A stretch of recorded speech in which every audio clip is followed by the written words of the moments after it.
இன்று ஃபெஃப்சியோட அழைப்பை ஏற்று இங்கு வந்திருக்கின்ற பத்திரிகையாளர்கள், ஊடகவியலாளர்கள், நண்பர்கள் அனைவருக்கும் தென்னிந்திய திரைப்பட தொழிலாளர்கள் சம்மேளனத்தின் சார்பில் எங்களுடைய வணக்கங்களை தெரிவித்துக் கொள்கிறோம். இன்று எங்களுக்கு ஒரு மிக முக்கியமான நாள், ஒரு சந்தோஷத்தை அளிக்கிற நாளாக கூட அமைந்துள்ளது. ஏறக்குறைய 15 ஆண்டுகளுக்கு முன்னால் மறைந்த முன்னாள் தமிழக முதல்வர் மாண்புமிகு கலைஞர் அவர்கள் தென்னிந்திய திரைப்பட தொழிலாளர்களுக்காக, தொழில்நுட்ப கலைஞர்களுக்காக குடியிருப்புகள் கட்ட மகாபலிபுரம் அருகில் உள்ள பையனூர் கிராமத்தில் 100 ஏக்கர் நிலம் வழங்கியுள்ளார். திரைப்பட தொழிலாளர்களுக்கு மட்டுமல்லாது தயாரிப்பாளர்கள் மற்றும் தென்னிந்திய நடிகர் சங்கம், சின்னத்திரை கலைஞர்கள் கூட்டமைப்பு ஆகிய அனைவருக்கும் அதை சேர்ந்து 65 ஏக்கர் நிலம் ஃபெஃப்சிக்கெனவும், இதில் 50 ஏக்கர் நிலம் குடியிருப்புகளுக்காகவும், 15 ஏக்கர் நிலம் ஸ்டுடியோ மற்றும் பொது பயன்பாடுகளுக்காகவும், 25 ஏக்கரில் 10 ஏக்கர் தமிழ் திரைப்பட தயாரிப்பாளர்களுக்காகவும், 8 ஏக்கர் நடிகர் சங்கத்துக்காகவும், 7 ஏக்கர் சின்னத்திரை கலைஞர்களுக்காகவும் பிரித்து மீதி 10 ஏக்கர் நிலத்தை சாலைகள் அமைத்துக் கொள்ள வசதிகள் ஏற்படுத்தி தந்தார். ஆட்சி மாற்றம் மற்றும் ஃபெஃப்சியோட நிர்வாக மாற்றம் போன்ற பல்வேறு காரணங்களால் கலைஞர் கழித்த அந்த நிலத்தில் 3 ஆண்டுகளுக்குள் குடியிருப்புகள் கட்ட தொடங்கப்பட வேண்டும் என்ற விதியினை நிறைவேற்ற இயலாமல் போனது. மறுபடியும் 2017 என்னுடைய தலைமையில் புதிய நிர்வாகம் அமையப்பட்ட பின் நாங்கள் அதற்கான குடியிருப்புகள் கட்டுவதற்கான பணிகளை தொடங்க ஆரம்பித்த போது, அப்போதுதான் இந்த 3 ஆண்டுகளுக்கான விதி எங்களுக்கு தெரிய வந்தது. மேலும் அப்போது கொரோனா பேரிடர் இந்தியா முழுக்க பரவி இருந்த காலத்தால் எங்களால் சரியாக தொடங்கி செயல்படுத்த இயலவில்லை. தற்போது தமிழக முதல்வர் மாண்புமிகு மு.க. ஸ்டாலின் ஐயா அவர்கள் பதவிக்கு வந்த பின்னர் அவரிடம் ஃபெஃப்சியின் சார்பில் எங்களுடைய வேண்டுகோளை விடுத்திருந்தோம். அதாவது அவருடைய தந்தை கலைஞர்கள் எங்களுக்கு வழங்கிய இடத்தில் மீண்டும் அரசாணை புதுப்பித்து நாங்கள் குடியிருப்புகள் கட்டிக்கொள்ள உதவ வேண்டும் என்று எங்களுடைய கோரிக்கை விடுத்திருந்தோம்.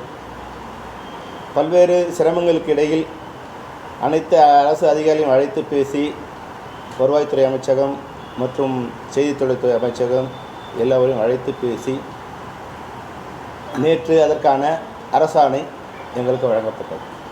இந்த 3 ஆண்டுகளுக்குள் எங்களுடைய குடியிருப்பு பணிகளை தொடங்கலாம் என்ற அரசாணை வழங்கப்பட்டது. இந்த அரசாணை வழங்க உதவிய எங்களுடைய சகோதரர் துணை முதல்வர் மாண்புமிகு உதயநிதி ஸ்டாலின் அவர்களுக்கும் இந்த நேரத்தில் எங்களுடைய இதயம் கணித நன்றியினை தெரிந்து கொள்ள விரும்புகின்றோம்.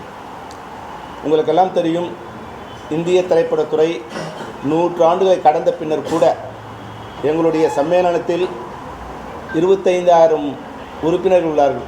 இதில் 21,000 உறுப்பினர்கள் சொந்த வீடு அன்றி சென்னையில் வாடகையிலோ அல்லது வெளியிருந்து வருகின்ற ஒரு சூழ்நிலையில் உள்ளார்கள் என்பதை நாங்கள் தமிழக அரசுக்கு தெரியப்படுத்தினோம். தற்போதுள்ள வாடகையால் ஏறக்குறைய எங்களுடைய உறுப்பினர்கள் செங்கல்பட்டிலிருந்தோ, மகாபலிபுரத்திலிருந்தோ, திருவள்ளூரிலிருந்தோ, படப்பையிலிருந்தோ, வாலாஜாபாத்திலிருந்தோ, காஞ்சிபுரத்திலிருந்தோ அல்லது இந்த பக்கம் செங்குன்றத்திலிருந்தோ, புழலிருந்தோ இங்கிருந்து தான் வந்து எங்களுடைய பணிகளை தொடர இயலும் என்ற ஒரு துன்பகரமான சூழ்நிலை இருப்பதை நாங்கள் அவர்களுக்கு தெரியப்படுத்தினோம். உங்களுக்கு தெரியும், திரைப்பட தொழிலாளர்களோட பணி நேரம் அதனுடைய வசதிக்கேற்ப 12 மணி நேரம் என்று வரையறுக்கப்பட்டது. 12 மணி நேரம்.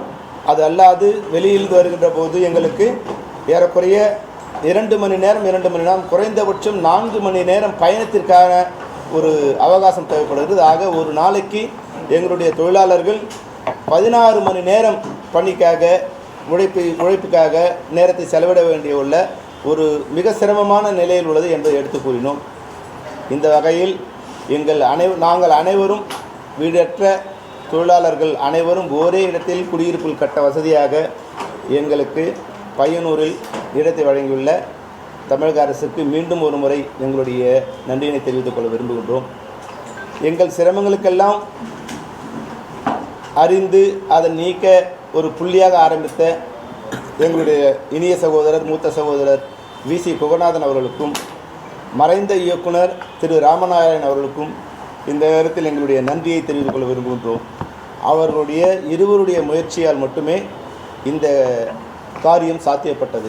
இந்த நேரத்தில் அவர்களுக்கும் எங்களுடைய நன்றியை தெரிவித்துக் கொள்ள விரும்புகின்றோம். மறைந்திருந்தாலும் எங்கள் இதயங்களில் தொடர்ந்து வாழ்கின்ற ராமநாராயணன் ஐயா அவர்களுக்கும் எங்களுடைய இதயத்திலிருந்து நன்றியை தெரிவித்துக் கொள்கின்றோம்.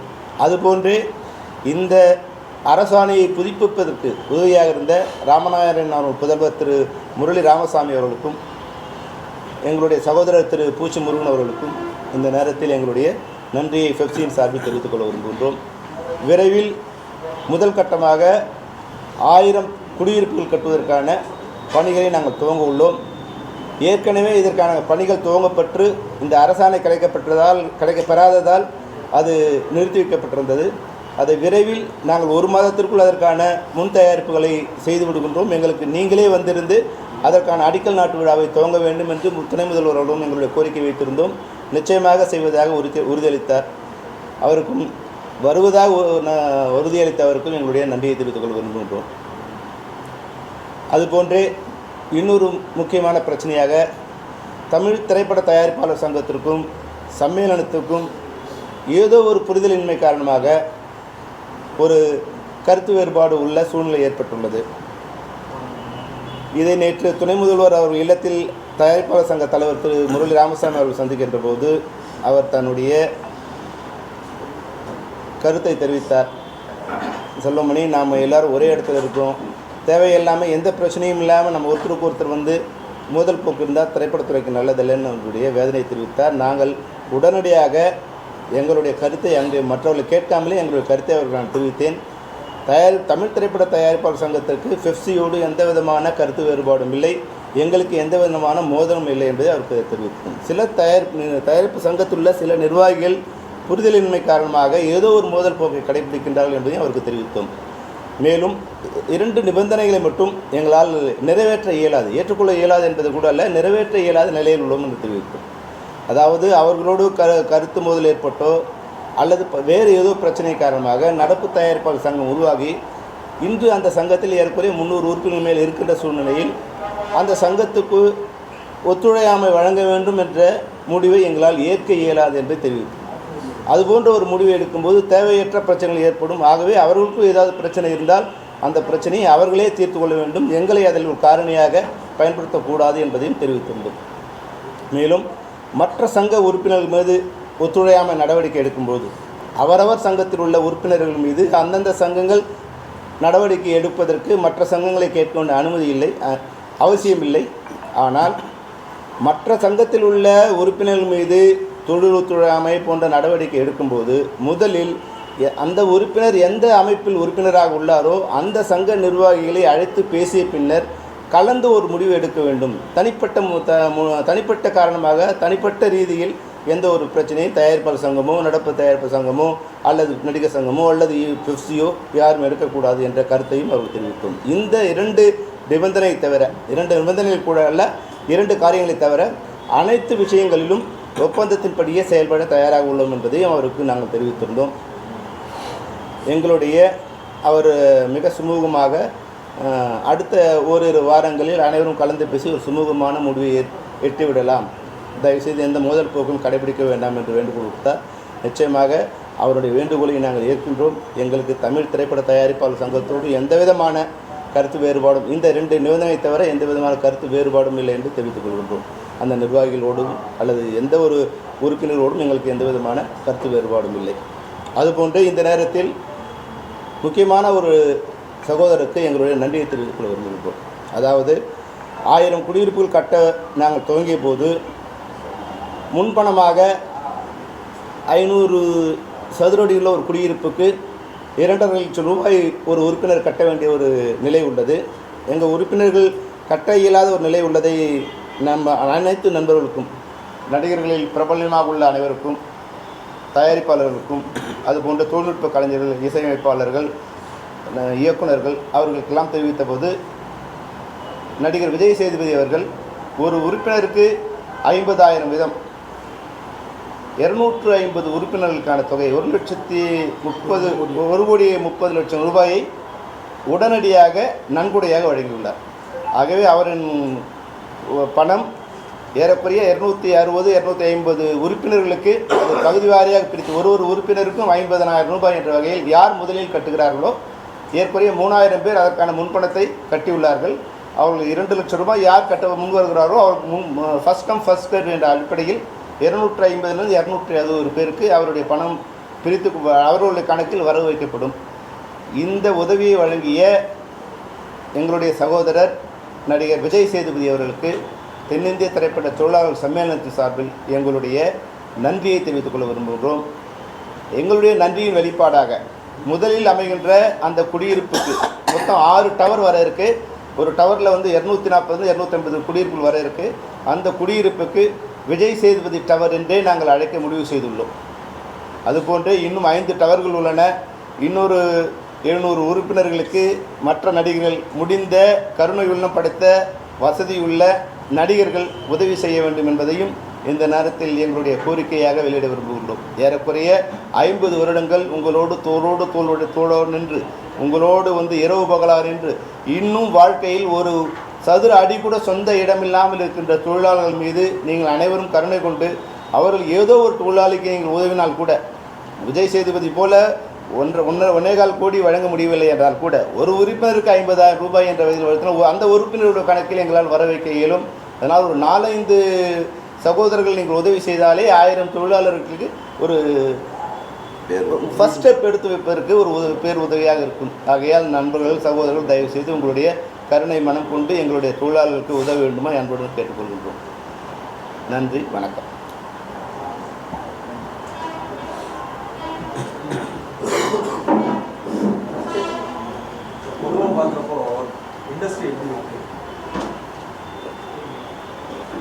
சார், திரைப்படத்துறை மிக மிக நல்ல நிலைமையில் உள்ளது.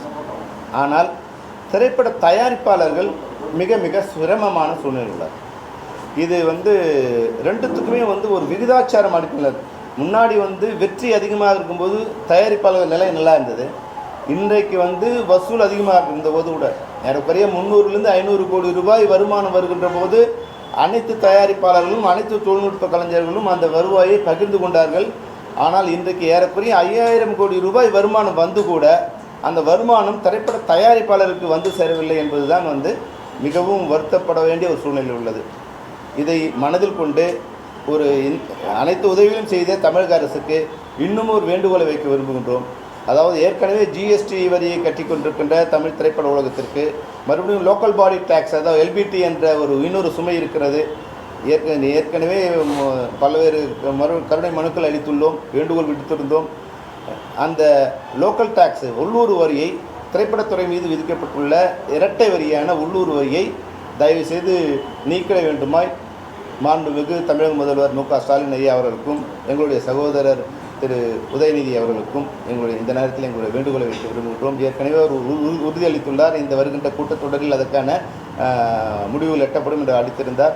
அது ஏதோ ஒரு சதவீதம் குறைக்கின்ற அளவு என்று இல்லாமல் 8% என்றிருக்கின்ற அந்த லோக்கல் பாடி டேக்ஸை முற்றிலுமாக ரத்து செய்ய வேண்டும் என்று எங்களுடைய அடிமனதிலிருந்து எங்களுடைய வேண்டுகோளை வைக்க விரும்புகின்றோம். 6-7 வருடங்களாக திரைப்பட விருதுகள் விருதுகள் எல்லாமே கொடுக்கப்படாமல் பெண்டிங்லேயே இருக்குது. ஏடிஎம்கே பீரியட்லேயே அதே ஹோல்ட் பண்ணது. இப்போ டிஎம்கே ஒரே வாடி பண்ணாங்க. அதுக்கப்புறமா ஒரு 5 வருஷம் தான் போயிட்டு. ஆமாம், அது ஏற்கனவே வந்து அவங்க 6 வருஷத்துக்கான விருதுகளை வந்த உடனே அதுக்கான விருதுகளை வழங்கியிருக்காங்க.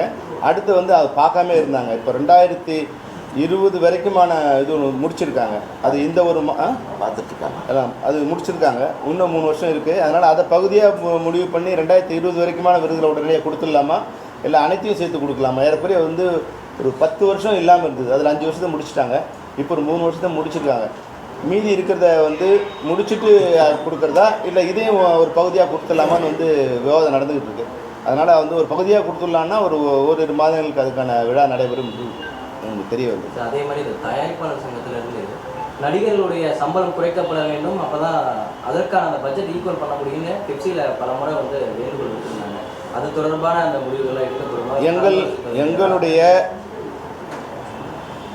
அமைப்பைச் சேர்ந்த நடிகர்கள் நீங்களாக 24 தொழிலாளர்களிடம் அதற்கான அவசியத்தை விளக்கி கூறி ஏறக்குறைய 30-40% அவர்களுக்கு செலவினம் குறைவது போன்ற அனைத்து வழிவகைகளையும் ஏற்படுத்தியுள்ளோம்.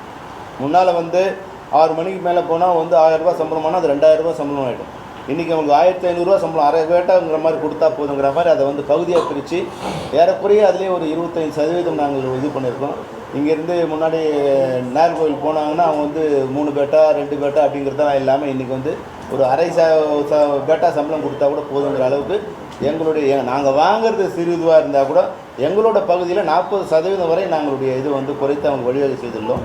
அது நடிகர்கள் வந்து அதுக்கான உதவி அவங்க பண்ணணும். அது அவங்க தயாரிப்பாளர் தான் அது அவங்க தான் அவங்ககிட்ட பேச முடியும்.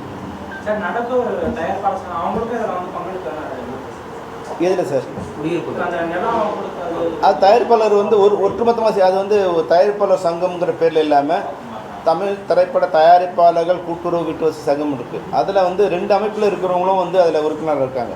அதனால் அந்த அமைப்பில் யாரெல்லாம் உறுப்பினராக இருக்கோ அவங்க அனைவருக்கும் அந்த வசதி வந்து சேரும். முன்னாடியே வந்து விஜய் சேதுபதி ஒரு பணம் கொரோனாவுக்கு அப்புறம் இல்லை சார், இப்போ கொரோனாக்கு அப்புறம் 2023 கொடுத்தாரு. இல்லை அந்த பணம் அப்படியே டெபாசிட்டில் வச்சுருக்கோம். இப்போ அதை வந்து ஏன்னா அது செலவு பண்ணக்கூடாதுன்னா இப்போ யாரெல்லாம் வந்து கட்ட அமைக்கிறாங்களோ அவங்க பேரில் அந்த பணத்தை நாங்கள் வந்து ட்ரான்ஸ்ஃபர் பண்ணணும். முன்பணமாக கட்டி அவங்க 2.5 லட்ச ரூபா கட்டணும். அவங்க 2 லட்ச ரூபா கட்டினாங்கன்னா நாங்கள் 50,000 கட்டி அதை வந்து அவங்களோட முன்பணமாக அதை வந்து அவங்களோட அக்கௌண்ட்டில் ஒதுக்கி பண்ணணும். முதல்ல சார் இப்போ வந்து 25,000 பேர் உறுப்பினர் இருக்காங்க. அதில் வந்து இப்போ 6,000லேருந்து 9,000 குடியிருப்புகள் கட்ட முடியும். அதில் முதல் கட்டமாக யார் யாரெல்லாம் வீடு இல்லையோ அவங்களுக்கும் யார் யாரெல்லாம் வாங்க முன் வராங்களோ அவங்களுக்குமா ஃபஸ்ட்டு இது வந்து ப்ரியாரிட்டி வந்து வீடு ஏற்ற தொழிலாளர்களுக்கு. அதுக்கப்புறம் அடுத்து வரவங்களும் யார் ஃபஸ்ட் கம் ஃபஸ்ட் சர்வ்ங்கிறதுல வந்து அதை ஃபில் பண்ணும். அப்படி அதுலேயும் வந்து சீனியர் மெம்பர்ஸ் இருக்கலாம். அது ஒருவேளை வந்து வீடு இல்லாதவங்களே வந்து இப்போ 2000 பேர் கேட்குறாங்கன்னா அதில் சீனியர் மெம்பர்ஸ் யார் அதை வந்து ப்ரியாரிட்டி பண்ணி அப்படி தான் அதை வந்து அலாட் பண்ணும்.